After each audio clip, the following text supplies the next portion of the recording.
Looking forward to this game. I think after last week's performance, we learned quite a bit as a team. Some things that we can work on and things that are very, very fixable. So, looking forward to get that done today in practice. We've had good opportunities to work a little bit after the game and get a jump start on this one being such a short turnaround, short week. So I'm looking forward to getting back at it.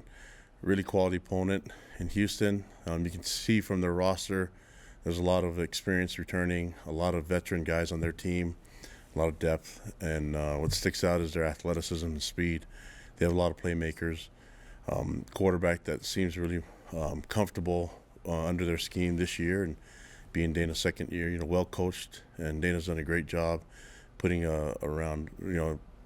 putting together a really solid team that has a lot of explosiveness in all three phases. So a lot of playmakers, and it's going to test us, and looking forward to the matchup. Physical front on both sides, on the O-line and D-line. So, our guys are going to have to get ready to work and get ready for a big-time game this Friday. All right, let's take questions from Jared and then Mitch. Kalani, you've talked a lot, this entire year about the leadership and the importance of the team ownership. Sometimes you see it at a different level after a game where maybe the guys know they didn't play their best. What have you seen from the leaders both in the game and then now as you're kind of trying to improve and build off of that? Yeah, there's a lot of things that go on behind the scenes with the players. I think the key is for them to collaborate with the coaches, but also to communicate with each other. And so I think coaches, we're gonna show the things that we think we can improve on, and then I think players can do the same. They can echo it or they can be in front of it. But I think we're all speaking the same language and our expectations for each other.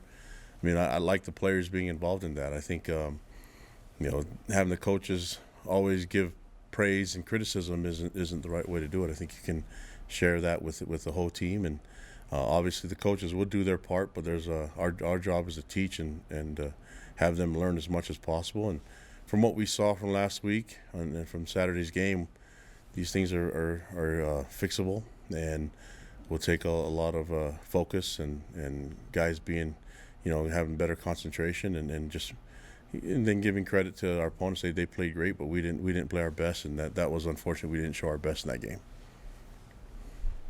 Kalani, what challenges come from being a team now that is targeted by your opposition due to your high ranking? Yeah, I mean, you saw it with UTSA. They wanted to come in here and get after it. They had a mission in mind. They wanted to see how they matched up. We've been in that position as well when we faced teams that were ranked and being the underdog. And so, for this position, it's not really focused on being the hunted anymore. It's just a matter of we can't stop hunting ourselves. And so we still have a lot of things to prove, and we still have a lot of things that we can do better, and still have a lot of plays that we can make. So, we've addressed a lot of the issues already, and we'll get to it with the film. But we've got to put that game, learn as much as we can from it, and then put that game to the side and then get working on Houston. So we'll do a hybrid of things today with the corrections that we need to make. A lot of it, the players have already seen themselves and have already addressed it themselves with communication from their coaches and from the things they saw on film with the feedback that they're getting from the coaches. So that's already there. We just need to make sure that everyone's on the same page and that we're all speaking the same language and communicate it well and confirm what they've learned and what they've seen from the film, and then away we go on to Houston. And Kalani, what did Tom tell you as to why this game was moved from Provo to Houston? I don't know all the details. All I know is that we wanted the game. So, looking forward to getting out there and playing the game against Dana and his team. And I think he does a fine job at putting a team together. They obviously had something in mind when they took him away from West Virginia to Houston. So, from what we saw in that first game, that was the first game of the year, and a lot of improvement happens from week 1 to week 2. So we have to anticipate them being way better than what we saw in week 1, and then hopefully we can be way better than we were in our 4 weeks, or especially in the week 4. All right, let's go Jay and then Norma. Hey, Kalani, obviously implications are huge for this game Friday with ESPN and your ranking and everything. Do you feel like your team is built well to handle and mature enough to handle the hype that's going to come from this game? I don't care anything about hype. I just want to play our best, and it doesn't really matter about the rankings and all the either the criticism or the praise. It doesn't matter. Those are all distractions. We're going to try to get back on it with our guys, and the only answer, Jay, to give you is that we got to work. We're going to work really hard and get back on track where I think we know we can play now.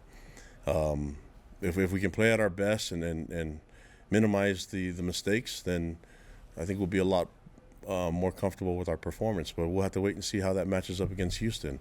But the only answer I can give you right now is to work hard. And when guys start thinking about all the other stuff, those are just distractions. We label them as distractions, good or bad. And the focus is just purely on trying to fix what we made, the mistakes that we made against UTSA, and then getting to Houston and making sure that when we enter that game Friday night that we're going to be at our best. And you've been a little shorthanded with some offensive linemen out, kicker out, Sione Finau not quite back. What are the prospects for Friday of getting some of those guys back? Yeah, those are all distractions too. So we'll play with whoever is ready to roll, right? And been really pleased with our coaches, them putting together a game plan and schemes, and but also putting together a depth chart where we can get the best guys on the field and give us the best chance to win. Now, the guys that we're looking at, guys coming back, we think they're further ahead. I think James Empey and Tristan are very close. James probably further than more ahead of being back on the field than Tristan, but so it's still a chance for those guys to play this weekend. Also, Sione Finau, Keanu Saliapanga is possibly back. Who am I forgetting? Brett and Kenny, anybody else? Jay, do you know anybody in specific that Well, Jake Oldroyd.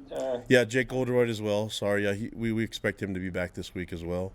I'm trying to think. I don't know. That's I think that covers most of them. But yeah, I think we should be better and we should be deeper in different spots. But regardless of what happens, whether it's a COVID test or a injury or something that comes along the way, that's part of the game. We try to provide as much depth in every position as possible for this violent game, that people get hurt in, and looking forward to getting the guys back. It was good to see Lopa back on the field, and so we'll see how this thing progresses and how we look today. Probably have more answers for you guys tomorrow and things like that, but feel really good about the way those other guys are starting to come back, and most of the guys that I mentioned have been on the practice field already, so I trust the training room and whenever they say those guys are ready to roll. Hey, Coach. Gunnar Romney's been having a great year, but what makes him so special off the field? What does he bring to the team in the locker rooms during practices that just really makes him a standout player? Hard work. The guy works hard, and he doesn't talk a lot. And then when he first got here, he definitely didn't do much talking, but came in as a true freshman. He probably worked too hard when he came as a true freshman, just always extra work, running extra routes, and probably helps having a brother on the team that can throw him the ball whenever he wants, but he's always working. And if you look at where his family comes from and their background, that's a family of hard workers. And so that work ethic carries over into what he does on the field. But, it's not very often as a coach you have to tell the kid to slow down a little bit. And, his freshman year we had to slow him down because he honestly had some soft tissue issues because he was working too much. We'd have a full practice, sometimes 2 days, and he was out there running again. And it's like, man, we got to get this guy to just settle down a little bit. But I've never seen I've seen a lot of players, but very, very few have the same work ethic as Gunnar and his brother Baylor. So they work really hard, and he's a great leader, great example. The guys follow him. And now that he's an upperclassman, when he speaks, they listen. But when he was a freshman and sophomore, when he did it, they all followed. And that a huge credit for our receiving corps being ready this year.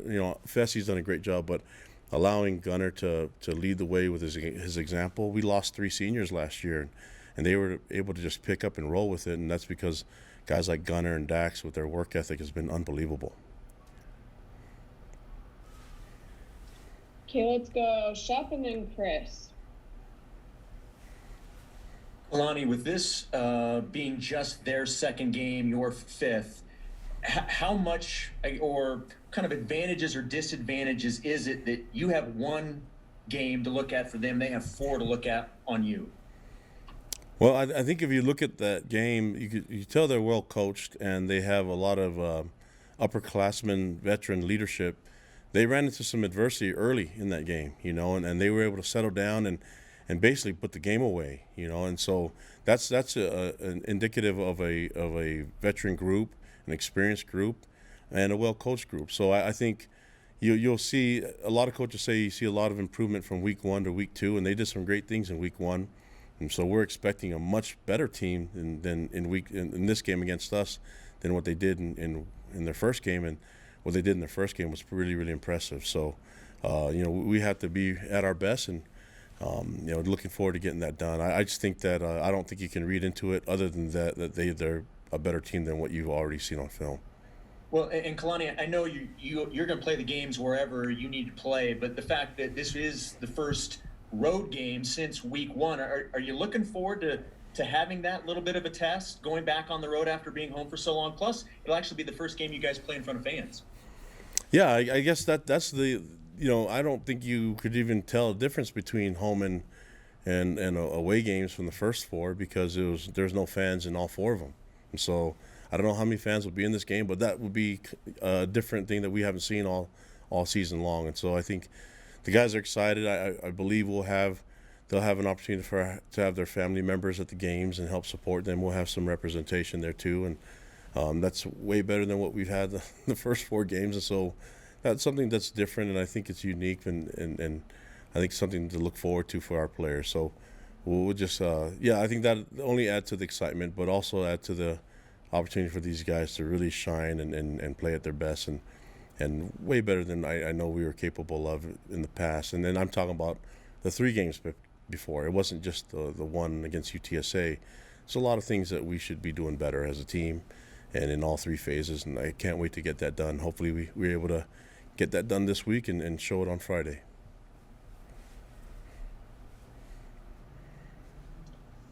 Kalani, what's been the biggest reason behind Zach's improvement? I mean, every stat he's up except for turnovers are down. I mean, it really seems like he's got full control of what you guys. Probably me. I've probably been, mentoring him this last year has been really good. I'm joking. Sorry. I just throw that in. You guys are being too serious, man. I think, like I said, we have really good kids here from great families, and their work ethic is what they bring from their families. It's a way for them to represent their family on the field, and so I think it's really important when you look at our guys, and we talked about Gunner, and you look at all our players, and you see the families that they come from and their backgrounds, and you can't be surprised when you get to know their parents and you get to know their siblings and things that they do. It's probably why we have a huge number of players from the same family, siblings that play here, brothers that come here, and so I think it's just, I'm looking at that as a huge reason. There's a lot of different variables behind it, and I know that there's a lot of attention goes to probably a couple of things, but the variables is Zach himself and his family, their work ethic, his hard work, and then I think you have to look at the mentoring and the teaching that he's getting from Aaron Roderick and Jeff Grimes, and then looking at the system that we're running, I think it fits him, and then looking at the opportunity for him to be a veteran and be a little bit more comfortable. He seems a little bit more seasoned, and the experience helps out. So that, in combination with the fact that he has wonderful teammates that have played a lot of football, and a solid O-line group in front of him to help protect him with receivers that can catch the ball and run the ball and help him keep the offense balanced and keep some teams guessing. All those variables, and probably a lot more that I didn't mention, are probably contributors to his success. But number one is himself, his work ethic, and representing his family is really important to him. And going back to recruiting him, he was obviously a late addition for you guys. What did you see in him, and what kind of got you guys on him late? I've known the kid since he was in grade school, and so when he was coming to camps when I was at the U, he was always up there. I got to see him and Dax and a lot of players that we have on our team. I remember them when they were kids, and you just saw something in them. And just, as you start to follow these young men when they get older and go into high school, I love football, so I love watching high school football and seeing a lot of these kids. I mean, little league kids that grow up, and you just, there's so many opportunities to see these guys in camps. That's why I'm hoping to get the COVID thing under control so we can see these young men in the camps, and you develop this relationship and seeing them grow and mature into their high school years, and then eventually you get to recruit them. So that's, I've seen him and his family and been around them for a long time. So, but that's no different than a lot of players that I've seen when they were young in my coaching career. Okay, let's go Jake Hatch and then Jake Edmonds. Kalani, I know the wide receivers get most of the headlines because of the stat lines they've had, but I wanted to ask you about your tight ends, Isaac Rex, Mason Wake, and I guess Lane Lunt and Carter Wheat to a degree as well. What have you seen from them as they replace Matt Bushman so far this season? I think they're doing a good job of as a committee, handling all of it and being able to be receivers and blockers at the line of scrimmage. I've been really impressed with them, and I think Steve Clark has done an amazing job as a tight ends coach.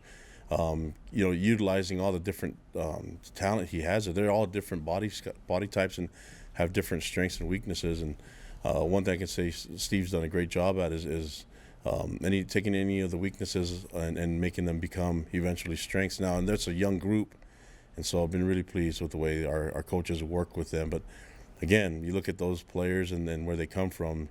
It's as a coach, it makes the job a lot easier when you can demand a lot from the group, knowing how they've been raised and knowing what type of kid you get into the program here. Have you said anything to Mason about leaping? Is it something you're okay with? What is your message to him about that? As long as you take care of the ball, it doesn't matter. I mean I know it's exciting and everything. I don't like telling kids what not to do, except for just take care of the football, ball security. That ball belongs to the program, to the fans, not to them. And so I think that's the most important thing. And whatever they feel the instincts will be, to let them do it. But I think he's a young kid. He's got a lot of years ahead of him, and I think he likes running the ball a little bit more. So maybe we'll give him a couple carries and bring the return of the bus from Lone Peak. Hey, Coach. You mentioned Sione Finau's possible return, and Coach Grimes did as well. But we saw how valuable he was last year. But how does he fit into the offense this year with Tyler taking more carries and obviously Lopini in there as well? He's tough. He can block. He can do all the things that they do, and he has experience, so that helps out as well. And I think you were able to see a lot of his speed, the things that he can do in open space, and things that he can do in the next level when he gets past the front, so the front seven. So I think he's a big playmaker. I think he helps complement what we already have from Tyler and from Lopini, and I think it just gives you more depth, and when that depth has been tested early in this year, and so I think if you have a capable running back there, good things can happen, but it helps having a physical, strong offensive line in front of you. And so he'll give us something that I think will help complement the other two backs there. All right, our last question is going to come from Pete.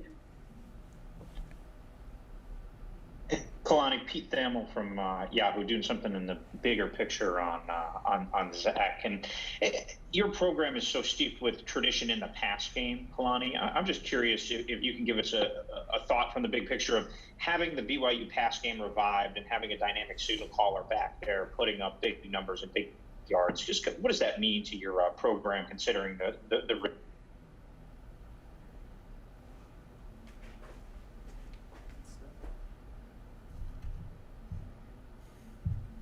Am I on still?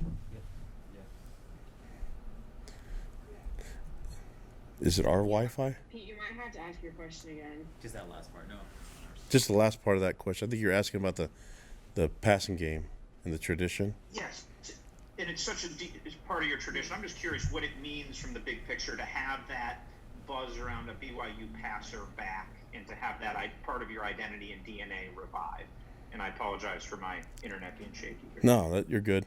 The good question, Pete. I think for us, it's important because that's what we all grew up knowing BYU to be, and I think we can run the ball. But I think a lot of people forget that even though we have thrown the ball quite a bit in the past, and that's our tradition, and it's kind of branched out into what the air raid has become right now with Mike Leach and his connection to the school as well. I think the ability, like even that the years that we were throwing the ball, we were able to run the ball effectively as well. So I think it helps open up the game for us, and I think more than anything, it re-energizes the fan base because that's what we want to see. Like, keep in mind, I was a fan before I was a football coach, football player here at BYU, and I was a fan before I was a football coach, and so I feel the same way that a lot of the BYU fans do, and whatever can get us points on the board, that's what I want. And it seems like when you're capable of having some good receivers and pass protecting O-line and a gunslinger that can throw it, we have more than one of those. The biggest issue we've had is keeping them healthy and creating depth. And so now that we have that, we feel like we have more than one guy to do it in a lot of different positions on this team. And this year it's been tested in a lot of different positions, and so far we've been able to keep the majority of our players healthy, and if we can do that, I think we'll have success. But the fan base is probably number one. If I can follow up, Kalani, Zach has he's a captivating player. He has such an improvisational style. What's that been like as he's grown and matured to keep that ability to make plays and create dynamic plays, but at the same time, keep him within the confines of offense? Has that been an interesting balance for you to keep as a coaching staff? Not really. I think when I think we want our players to be themselves. I think it's important for them to be themselves. I talked to the team about when I got here. Jamal Williams really wanted to dance on the sidelines and before the games, and just asked if he could have permission to do that. And I just want our guys. I don't want to make all of them dance, but I think whatever they're comfortable with being themselves, I want them to do that. So when Zach comes here and we give him some rules and some things that we want to see done in on the field of play, it goes back to guys jumping and all that stuff. I just feel like you don't limit them and you don't tell them that you can never do this. I don't believe in that. I like them having their natural instincts and not limiting their ceiling. And so he may do some things that we don't really want, and maybe it's not ideal in some ways he throws things or his footwork, but as long as he's going off his instincts, that's important. What we need to do is teach the basics and the fundamentals in every position, and then allow our guys to be instinctive and make plays out there, not just the quarterback position, but everywhere. And I want our guys to be comfortable in who they are. I want the coaches to be themselves, and I want the players to be themselves. And sometimes that's in personality, but also in playmaking ability and skills on the field. Thanks, guys. Stay safe. Appreciate you.